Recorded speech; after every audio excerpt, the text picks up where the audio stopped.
So last year I got a call about two house martin chicks that nest had fallen. All were dead, but two. These little guys here. And I didn't know much about raising chicks, let alone house martin chicks. And usually the thing to do in this situation, and rightly so, is to contact wildlife rescue. But due to it being the height of spring, I couldn't get through to them.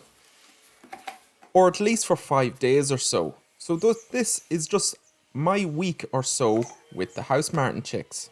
I really recorded this last year just for myself, and I wasn't really going to show it. But these guys were just so cute that I thought it would be a nice story to share. So these guys needed to be fed more than once an hour.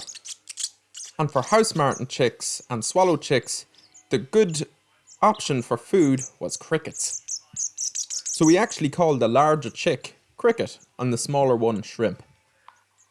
So on receiving the call, I went and collected all the crickets I could find from my local pet stores, along with some wax worms to make a bit of a varied diet. And these guys really gobbled them up. I couldn't get over the amount they would eat. They were growing birds after all, and they were actually about a week or two from actually fledging. So thankfully, the parent birds had actually done a lot of the hard work. So I still recorded every time I fed them and what I fed them, just to know to see if their appetite were increasing or decreasing, as that would let me know if there was something going wrong. And Shrimp, the little chick at the beginning, really wasn't feeding. I actually had to force feed him the first few times, actually opening his cheek with my thumbnail and then placing food in it. And then after the initial few feeds, he started feeding himself, thankfully. He was very weak. But thankfully he came around and he actually became quite strong. As you can see here, gobbling up a wax worm. I'm sure you're not meant to get an emotional attachment to these guys, but I just couldn't. They were absolutely adorable. I really had to stop myself petting them all the time.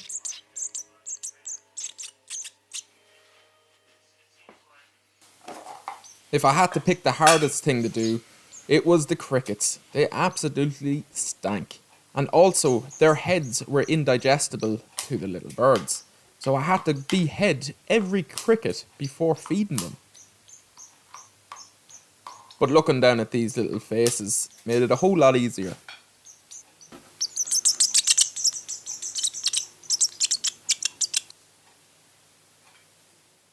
And during this time, I was continuing every day or so to call the wildlife rescue.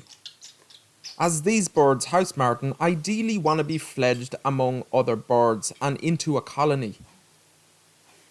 So while I knew I could keep them alive very well, I wanted to do my very best for these little chicks. And a part of me would have loved to have kept them right up until fledging. But what I will tell you is these guys pooed a lot. So if you look at the setup I have for them, they're in a little bowl which is replicating a nest, and when they wanted to go to the toilet, they actually back themselves up to the edge of the nest and poo off it. And this is meant to be the best way to replicate a nest for house martin chicks and also swallows, as this is how they get rid of their waste in the wild. But this translated to a lot of nappy changes. I was constantly changing the tissues into them, and as soon as I would have it cleaned, they would all go again.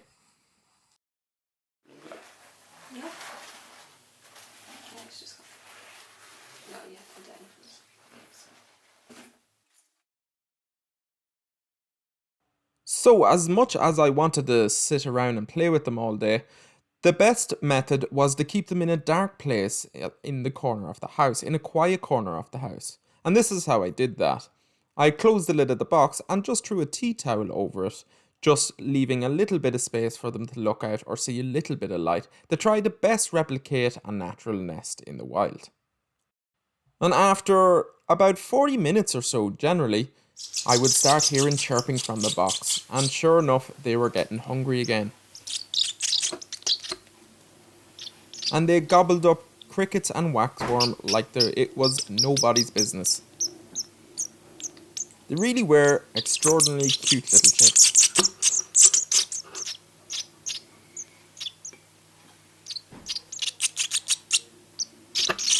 And you'll actually see Cricket here, the largest chick, demonstrating how the setup works when it needs to go to the toilet.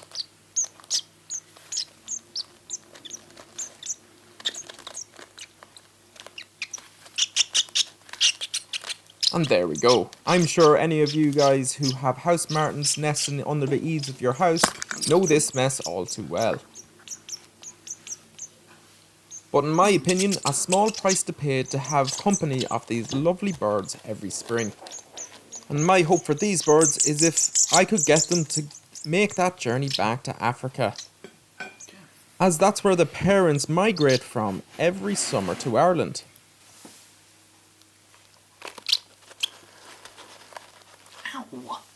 So along with recording their food every day, I was also recording their weight once a day.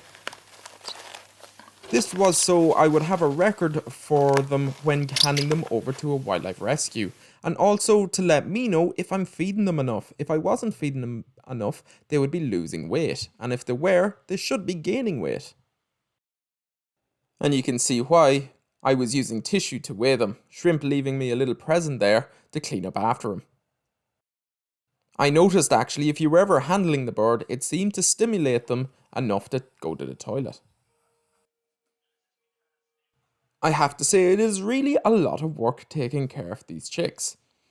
And anyone who does it as a volunteer, my heart goes out to them and my admiration also. As when all would packed away, not 40 minutes later you'd be back at it again feeding these chicks. Changing the paper towels also.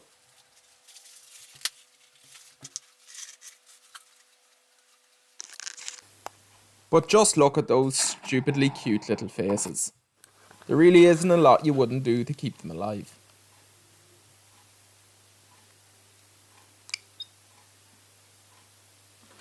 I really did keep human contact to a minimum, apart from when feeding, and they did start to associate my hand with food.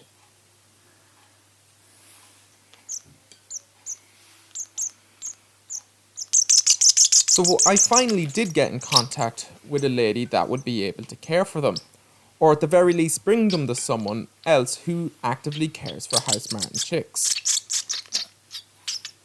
And this was really a bittersweet moment for me. I was actually really enjoying the work minding them, but it is the chick's best interest that you have to have at heart in these situations.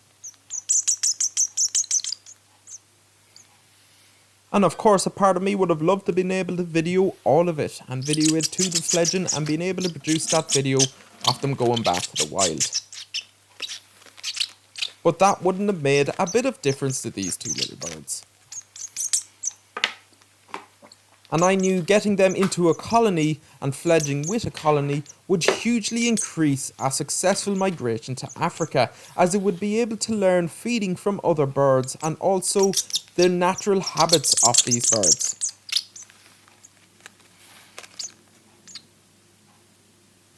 So I just had to enjoy my time with them. Headless crickets and all.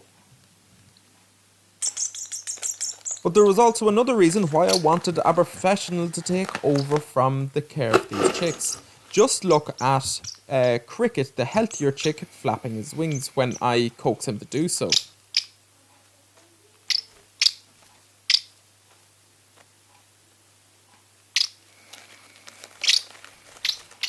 Looks pretty good, both wings are flapping perfectly. And let's take a look at Shrimp. Just look at the difference. When I managed to pick them up, that is. They would grab onto the tissue with all their might and really have a strong grip, and I'd have to pry it away with my fingers.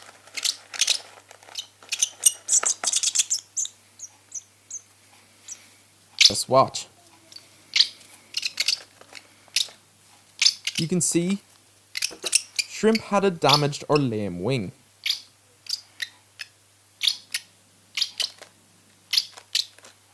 And not only that, it also had a lame foot. There was one foot that seemed to have no power in it whatsoever. So the following day, I took these chicks to the Wildlife Rescue Centre. I was told they were in very good health and very well kept, which I was chuffed to hear. I asked to be kept informed about them, but I knew there was a very slim chance of this happening with just how busy these guys would have been. But I did hear back a few months later. While Shrimp's wing healed nicely, his leg never gained power back. He couldn't cling to anything, and that's pretty important to these birds. So unfortunately I was let know that Shrimp was actually put down. And while I was very sad about that, it was probably for the best for the bird, as it would have had no quality of life and probably would have came to a slow demise. But I was also told that Cricket was due to fledge and was doing very well. So I hope you enjoyed this video. It was only a small one, as I really only recorded myself for 2 days or so.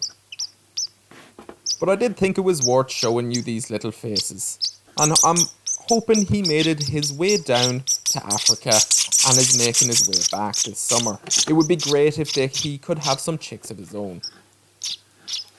And with that, I'll leave it there. I really hope you've enjoyed this one, and we will see you in the next one. Bye bye.